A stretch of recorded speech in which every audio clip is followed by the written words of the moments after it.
बच्चों, आपके सामने शब्दों के बदलते अर्थ का भाग 3 दे रहा हूँ। वर्ष की 6 ऋतुओं में से एक वसंत ऋतु कहलाती है। तो फूलों का गुच्छा भी वसंत नाम से ही जाना जाता है। वर्ण का जहाँ एक अर्थ रंग, श्यामवर्ण, जाति, क्षुद्रवर्ण, शरीर के रंग के आधार पर किया गया विभाग, ब्रैकेट में गौरवर्ण, भेद प्रकार है, तो अक्षर को भी वर्ण नाम से ही जाना जाता है।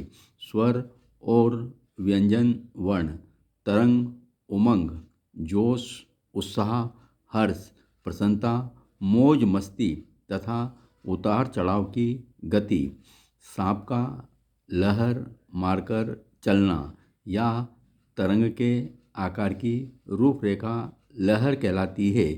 तो रह रहकर हल्की और तेज पीड़ा भी लहर ही कहलाती है। लंबा पतला, बांस, नाव खेने का बांस, कीचड़ हटाने का फरसा, आरंभ करना लग्गा कहलाता है। तो मुकाबला या बराबरी की टक्कर भी लग्गा ही कहलाती है। रहने का भाव, रहने का ढंग, रहने और निभाने का व्यवहार रहन कहलाता है। तो गिरवी रखना या रहन को भी रहन से ही जाना जाता है। रंग बिरंगा शीशा, सोने चांदी आदि पर बनाया जाने वाला रंगीन काम तथा नीला तोता को मीना नाम से जाना जाता है। शराब की बोतल या सुराही भी मीना से ही जानी जाती है। हारा हुआ या पराजित को मात कहा जाता है। तो शतरंज के खेल में बादशाह को मिलने वाली सह भी मात ही है। इस प्रकार का देसी लोहा चमड़ा छीलकर साफ करने की क्रिया चीड़ कहलाती है। तो सुंदर सदाबहार वृक्ष जिसका तना बहुत लंबा होता है तथा उसकी लकड़ी अनेक प्रकार के सामान बनाने के काम आती है, वह भी चीड़ ही कहलाता है। एक प्रकार की झाड़ी जिसकी पत्तियां दवा के काम आती है, चीता कहलाती है। तो धारीदार हिंसक एवं विशाल जंतु या बाघ भी चीता ही कहलाता है। चीरने की क्रिया या चीरकर बनाया हुआ घाव चीरा कहलाता है। तो पगड़ी के काम आने वाला लहरदार रंगीन कपड़ा या लहरदार रंगीन कपड़े की बनी पगड़ी भी चीरा ही कहलाती है।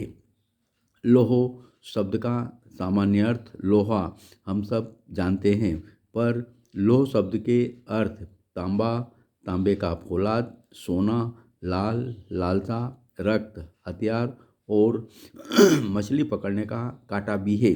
जहाँ एक और पिता का छोटा भाई चाचा नाम से जाना जाता है, तो आम लोगों के संबोधन का शब्द ही चाचा ही है। उपन्यास का मूल अर्थ जो किसी के पास धरोहर के रूप में रखी गई कोई चीज या अमानत है, किंतु आजकल इसके अर्थ में परिवर्तन आ गया है। पाश्चात्य साहित्य आधार पर कल्पित तथा लंबी चौड़ी कहानी जो अनेक पात्रों एवं घटनाओं से युक्त हो ने उपन्यास का अर्थ पा लिया है।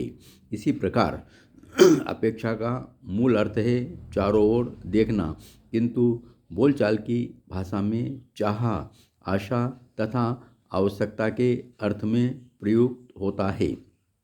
उपयुक्त का मौलिक अर्थ है किसी के साथ युक्त किया हुआ या मिलाया हुआ, परंतु साधारणतः हिंदी में इसका अर्थ है उचित, अनुकूल या जो किसी के साथ ठीक बैठता हो या मेल खाता हो। दुरूह शब्द ऊह में दूर उपसर्ग लगने से बना है।